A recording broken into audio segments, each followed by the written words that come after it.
This is part 2 of a Bible study that I started. It's been several weeks now since I started it, and we are in the book of Philippians, chapter number 1, and we started at verse number 1. And I read that I read several verses there, but let me get down to where we took our subject.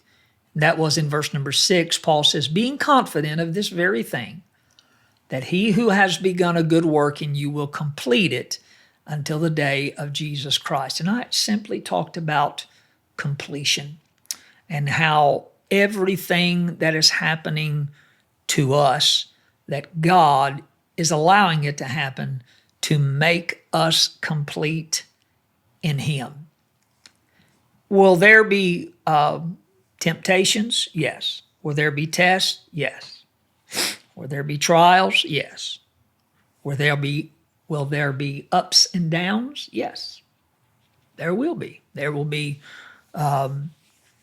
battles. We will fight. I'm in a fight right now. I've been in a fight for 2.5 years. Healing is coming, but for right now we fight.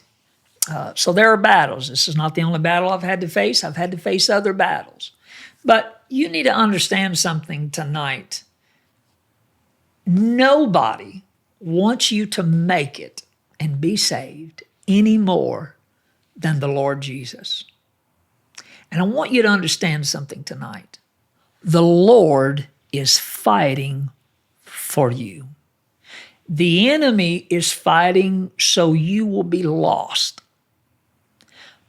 But heaven, the angels in heaven, God himself is fighting for you and fighting for me. He that endures to the end, the same shall be saved. That doesn't mean that he saves us from sin and then just lets us go as we may, and whatever happens, and he just kind of waits and see if we do good enough to make it at the end. Absolutely not. Steps are ordered of God, but I believe he's with us in every step. I believe that he is fighting for us. I absolutely believe that tonight. And I want you to believe that tonight, that he wants to make us complete in him. I don't know what that takes, but he knows what that takes. He knows what I'm going to need to be complete in him. And I have to trust in him for that. So I hope that you remember several things that I said in the beginning in part 1. I'm going to go ahead and jump into part 2 here. I will tell you that I talked about 4 things in completion that God gives to us that we can expect. And number 1, I talked about a plan. There is a plan. The plan was here before the man was here. Before you were here, the plan preceded you. So there is a plan. We read Jeremiah, where he said, before I formed you in the womb, I knew you. I had a plan for you. All things work together for good to those who love God, that are called according to his purpose. Even though we make mistakes, here's what the Lord will do with that process. He will let that be a part of the process, even if we've detoured a little from the plan. He did not plan for Israel to spend 40 years in the wilderness, but they still made it. They still made it to the promised land. That's what we have to understand, is that sure, we make mistakes and sure we mess up. God will allow that mess up to be a part of the process. He will use that to help us, to help complete us. Listen, we are going to make mistakes. We're going to mess up.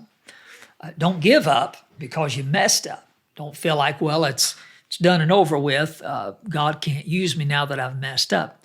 Absolutely not. He can use whatever error or mistake that you made and still complete you. Don't forget what I said in the beginning of this. Nobody is fighting harder for you than what the Lord is fighting for you. So please don't forget that. Let's go to the last 2 points, 3 and 4, which is the second part of this lesson. The third word that I'd like to give to you is the word provision. Provision. Now, provision is whatever is needed to achieve that goal. I'll say it again. Provision is whatever is needed to achieve that goal. Which means God will provide what I need until the day of completion.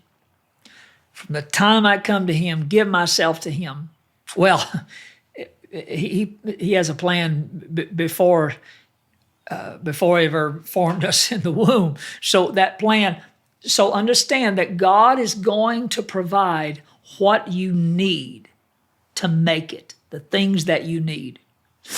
This is where I believe trust comes in. This is where we trust in Him and we lean not to our own understanding. That we do not grab the things that we think that we need, but we trust in Him for the things that we need. Does that mean we do nothing? Absolutely not.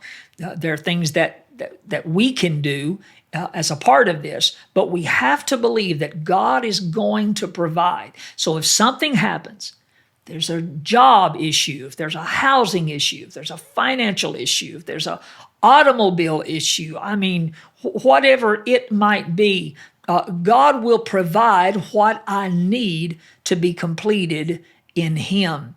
He's that kind of God. From the start to the finish, He's going to give me what I need. He's going to provide. He told the disciples in the beginning, He said, He told them things not to take. Don't take an extra suit of clothing. Don't take an extra of this and different things that He pointed out to them. And they didn't understand what that meant in the beginning. But what He was trying to teach them was, I'm establishing the kingdom, and I want the kingdom to be established on trust in me and believe that I will provide what you need. If I send you out, I'll give you what you need. If you're a messenger, if you are sent, then I will provide the things that you need. Do you know that for me and my family, just me and my wife in the beginning, in the early 90s when we began to evangelize, God provided everything. There were some errors that I made with another automobile and couldn't get out of it. There was no way to get out of it. But you know that God made a way, overlooked my ignorance, and God made a way. He provided the means that we needed, a truck, a trailer to evangelize and to travel across the country and preach revivals. He provided that for us. When we transitioned from evangelism to pastoral work, He provided what we need. I made a promise to Him, a commitment to Him. I said, God, I will always take care of your house first, and then you take care of my house. And so God has always done that for me. And so we established a church in Greenville, Tennessee, in the mid-90s. And we found a building, got it set up, and then God provided a home for us. Same situation when I went in, I helped my father in early or mid-2000s when he had the stroke. God provided housing for us. When we moved to Nashville, we began to work on the church. It wasn't very long. I became frustrated because I was having to drive back and forth because my house was not selling at the time.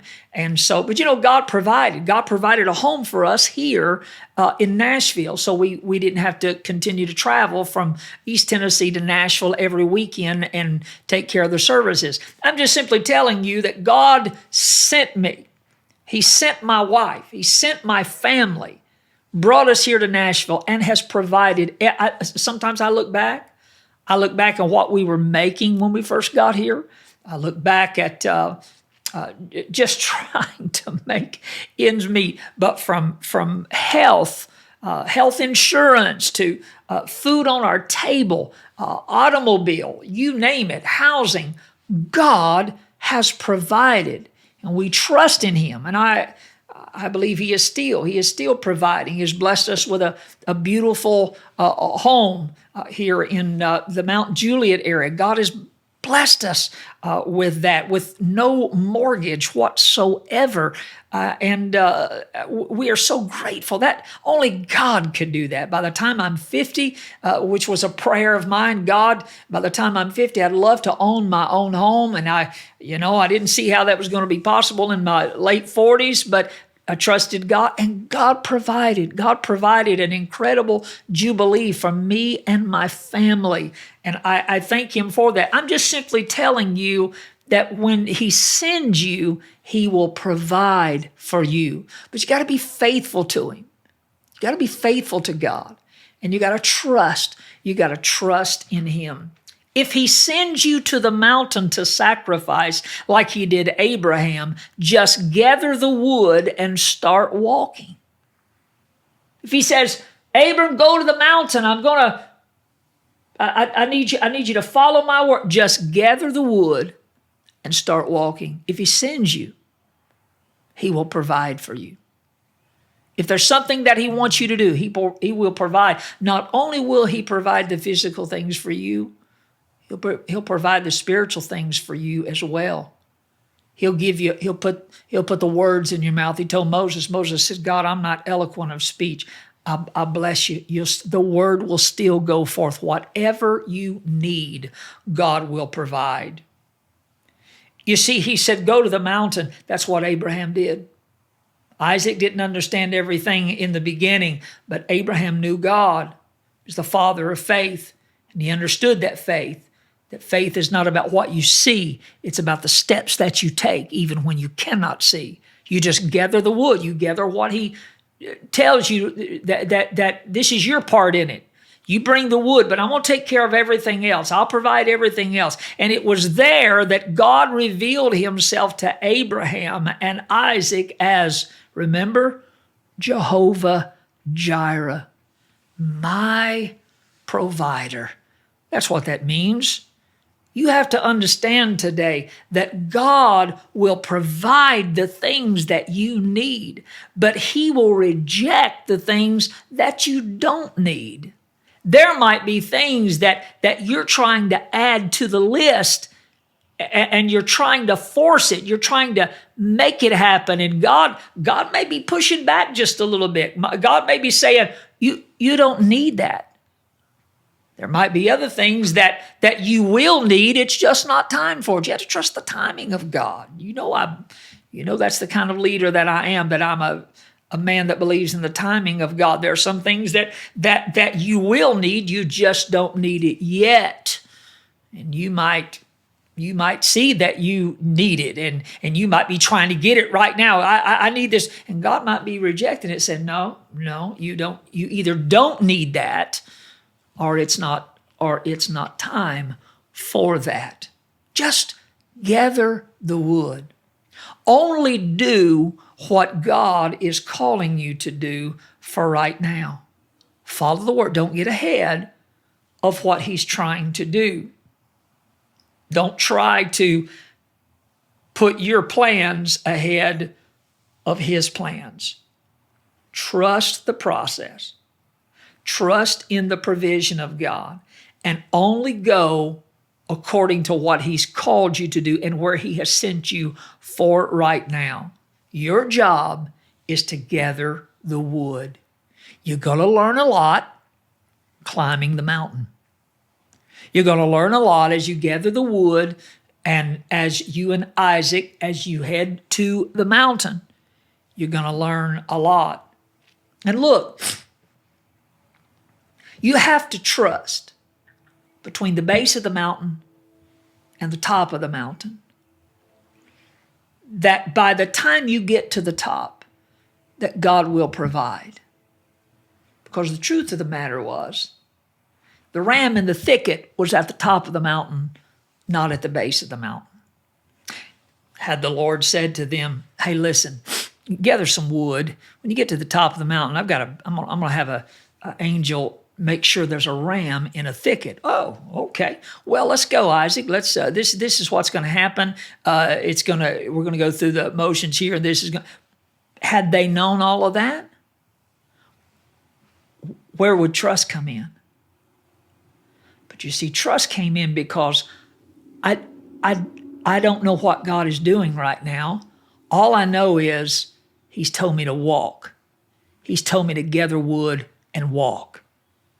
And that everything else He will take care of. And I have to trust that between the base of the mountain and the top of the mountain, praise God, that when I get to the top, everything needed will be there. The miracle, the blessing, my healing, whatever it is that is needed, whatever it is that is needed will be provided.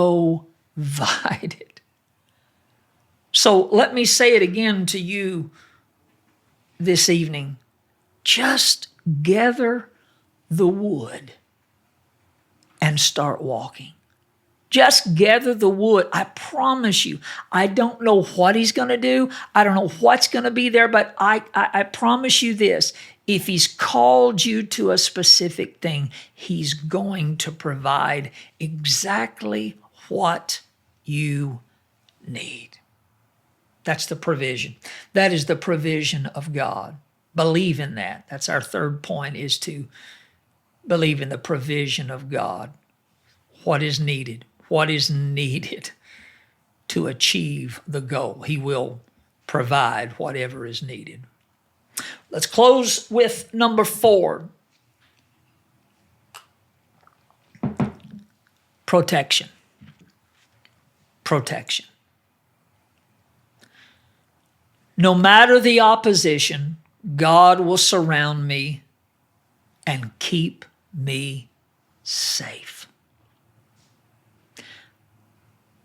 As simple as this may sound, when I put this Bible study together, this word blessed me. I mean, we went through the biggies. We went through plan, process, provision, all the good preaching words. But there was something about protection. Maybe it's where I'm at. Maybe it's what I personally am going through. But when I begin to look at no matter the opposition, God will surround me and just simply keep me safe. I am safe in Him tonight. Do you understand that? That there is safety in Him. The name of the Lord, I quote it almost every night.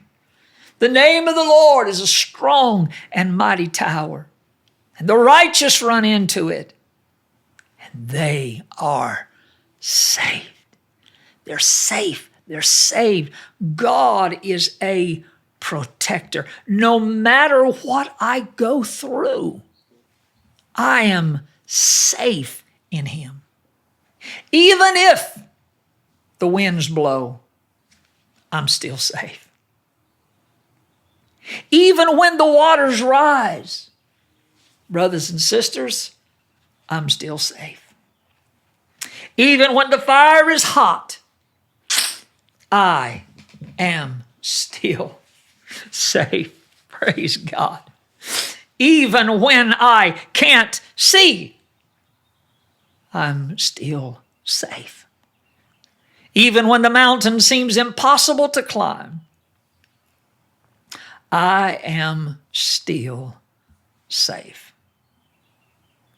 What a reassurance.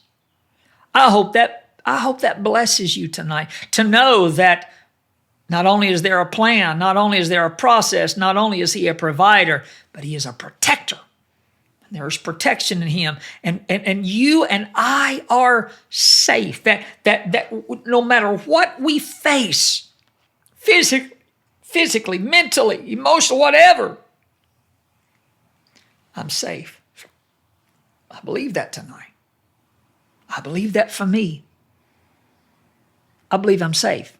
I believe he has his hand on me. I believe he has his hand of safety on me tonight.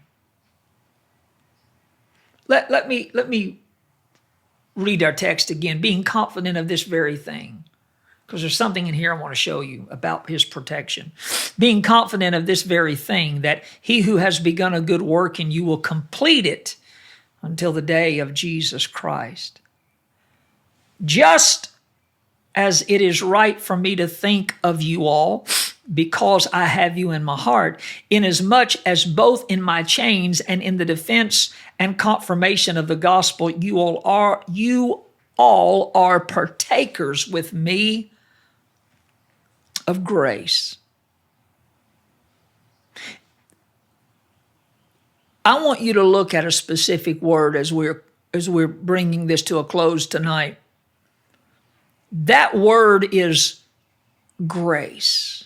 You all are partakers with me of grace. And where he is writing, remember where he is writing his letter from.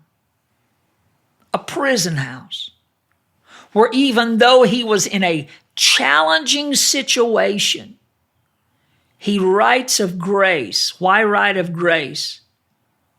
Because he is speaking of grace not as just saving grace, but safety. That God's grace is covering me and keeping me safe. Listen, I wrote this down. We are saved by grace and we are safe by grace. Remember that. We are saved by grace and we are safe by grace. That his grace protects us. How do you know that? Jude said in the 24th verse, now to him, listen to this, now to him who is able to keep you from stumbling and to present you faultless before the presence of his glory with exceeding joy. He's able to keep you from stumbling. How does that happen? Because of his grace. I am saved by his grace, but I am safe by his grace. And Paul is telling us, you are partakers of me with this grace. Grace is not just what saved me. Grace is what continues to keep me. He is my protector. Grace is my safety net. That if I fall, that if I do mess up, that God's grace will catch me. God's grace will protect me. That if I do slip, if I do make a mistake, that grace is not only saving me, but grace is keeping me safe. It's no wonder we sing that it is amazing grace, because that's exactly what that is. Don't think that God's grace is just something that happened to you when you started this race. You started with grace, but listen, you'll start with grace, you will end with grace, but everything in the middle, you'll need his grace. You'll need his safety. But again, I want to say to you tonight that no matter what you and I face, we're safe. Because of his grace, we are safe. that unmerited favor of God. I don't deserve it, but he loves me so much that he provided something for me, his grace, that when he sees me, he doesn't see my error. He sees me through the lens of grace. And the winds blow and the waters rise. And sometimes I get a little bit afraid. I look at the different things that are going on, from financial to health to all sorts of things that we could speak of tonight. But I must believe that I am safe. I am safe, that God's grace is keeping me safe. You got to believe that tonight. You got to believe that no matter what. I hate to sound so redundant and just keep repeating myself, but I just feel that so strong for somebody tonight that maybe you're facing something and you're afraid, you're in a storm, you're in a situation, and you're battling the fear with it. It's as simple as this. He's going to keep you safe. His grace is going to keep you safe because we are saved by grace. And grace can't be something that we just started with and we just end with. Grace is happening in every step of the way because we are saved by his grace. There's safety in his grace. He is your protector. He has a plan. He has a process. He has provision. But he has your protection tonight. He will protect you, whatever it is that you're going through. He's going to protect you, and you have to believe that. You have to believe that God is doing everything he can to complete us. That's the goal, is that I will be saved. He that endureth to the end, the same shall be saved. I want to be complete. I want to be complete in him. And so I don't look at that. I don't look at completion and feel like I can't do it. No, you can't do it. On your own, you cannot do it. But you have to believe in those four things. You have to believe that God has a plan for you. You have to believe that there's a process in completion. If you remember what I talked about, the refinishing of the grand pianos that Dad taught me how to do, there is a process for completion. So a plan, a process, provision. That God's going to give you the things that you need to make sure that you are complete. But I wrap all of that up. I wrap all of that up knowing that the tests, the trials, the winds, the waves, the storms, the thunder, the lightning, the whatever may come my way, to know I might be in it, but I'm safe. I might be in the storm, but I'm safe in the storm. Sometimes he keeps me safe from it. Sometimes he keeps me safe in it. There were storms in the Bible that he kept them from. There were also storms in the Bible that he just stayed with them in it. But if you are in a storm, he's going to keep you safe and he's going to reveal to you. He is your provider. He is your protection. Somebody needs to gather the wood tonight and walk up the mountain. Somebody needs to be reassured that he is your safety, that everything is going to be all right no matter what is happening, no matter what's going on right now. And I just feel like saying that for somebody. Whatever is going on right now, my brother, my sister, you are safe. You're safe tonight. And the reason you're safe is because the plan is completion. And nobody is fighting harder for you to be complete than the Lord Jesus. God bless you tonight. And my prayer for you is that you take these four things. Again, plan, process, provision, protection. You take those four things and believe tonight that in Jesus Christ, I am going to be complete. And he that has begun a good work in me will complete it until the day of Jesus Christ.